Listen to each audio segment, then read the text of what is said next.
How to read all messages on iPhone. To get started, first of all go ahead and open up the Messages application on your phone. In the main screen you will view a list of all your message threads, some of which are marked with a blue dot, indicating they contain unread messages. In the top left corner of the screen, tap the Edit button. A small menu appears with a few options. Tap on Select Messages from this menu. The app now enters a selection mode. At the very bottom left of the screen, a new blue text link appears which says Read All. If you want to read specific messages, select some and you will see a Read text appear at the bottom left. Otherwise, tap Read All once.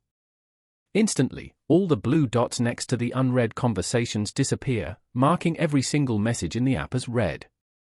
The process is now complete. This action clears the unread status from all conversations at the same time. Following these steps, you can easily read all messages on an iPhone.